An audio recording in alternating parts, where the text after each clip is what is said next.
नमस्कार दोस्तों, मैं सुनीता अरोड़ा 2020 के कार्तिक माह में तुलसी विवाह के इस एपिसोड में आपका स्वागत करती हूँ। देवोत्थान एकादशी अथवा देवउठनी एकादशी या प्रबोधनी एकादशी और तुलसी विवाह को लेकर अनेक मत हो रहे हैं। इस वर्ष 2020 में कोई कहता है कि द्वादशी में तुलसी विवाह होना चाहिए, तो कोई कहता है एकादशी में तुलसी विवाह होना चाहिए। जिस दिन भी देवउठनी एकादशी का व्रत रखा जाता है उस दिन ही गन्ने का मंडप लगा के शाम को तुलसी माता और सालिग्राम भगवान का विवाह होता है। क्योंकि इस बार एकादशी तिथि मध्य रात्रि में समाप्त हो रही है, तो अलग अलग लोगों का अलग अलग पंचांग से अलग अलग व्यू मिल रहे हैं। अब हम एकादशी तिथि के बारे में जान लेते हैं। एकादशी तिथि 25 नवंबर को मध्य रात्रि में शुरू होगी 2:42 पर और 25 नवंबर को पूरे दिन एकादशी की तिथि रहेगी और 26 नवंबर को सुबह 5:10 को एकादशी तिथि समाप्त हो जाएगी और द्वादशी तिथि स्टार्ट हो जाएगी।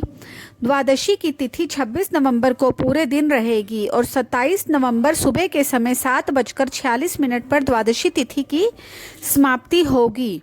तो जो लोग द्वादशी युक्त एकादशी का व्रत रखते हैं वो लोग 26 नवंबर 2020 को व्रत भी रखेंगे और तुलसी विवाह भी करेंगे। इस तरह से तुलसी माता की पूजा आराधना करने से आपको बहुत बड़े पुण्य की प्राप्ति होगी। लेकिन जो लोग एकादशी का व्रत 25 नवंबर 2020 को रख रहे हैं तो वो लोग तुलसी विवाह भी 25 नवंबर की शाम को ही संपन्न कर सकते हैं। जैसा कि पंचांग भेद होने की वजह से अलग अलग विवरण मिल रहा है, लेकिन जहां पर भी आप रहते हो तो आपको उस स्थान के अकॉर्डिंग जो भी तिथि है आप उस अकॉर्डिंग ही ये त्यौहार मना सकते हैं। अब जिन लोगों ने 26 नवंबर को व्रत रखा है तो उन लोगों को व्रत का पारना 27 नवंबर की सुबह 6:42 से 7:46 तक करना है। और यदि आपके व्रत 25 नवंबर को रखा है तो आपके व्रत का पारना समय होगा 26 नवंबर को दोपहर के समय 1:13 से लेकर 3:23 के बीच में एकादशी व्रत का पारना करना है। तुलसी माता हमारे सभी पापों का नाश करती है।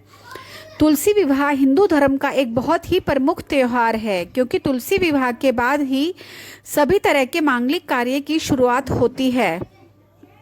चतुर्मास का जो समय होता है आषाढ़ शुक्ल पक्ष की देवशयनी एकादशी से लेकर कार्तिक मास की शुक्ल पक्ष की देवउठनी एकादशी का जो समय होता है उस समय श्री हरि विष्णु योग निद्रा की अवस्था में होते हैं और तब तक कोई भी मांगलिक कार्य विवाह इत्यादि नहीं होता है।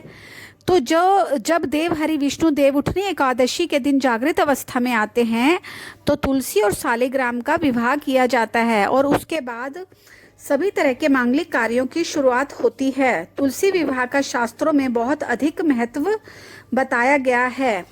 इस विवाह को करने से कन्यादान के बराबर पुण्य फल की प्राप्ति होती है। इस विवाह को करने से हमारे पूर्व जन्मों के सभी पाप और दोष नष्ट हो जाते हैं। भगवान विष्णु नारायण, माँ लक्ष्मी और माँ तुलसी की कृपा हम पर स्वतः ही बरसने लग जाती है। इसी तरह रेड बुक एस्ट्रोलॉजी चैनल से जुड़े रहें।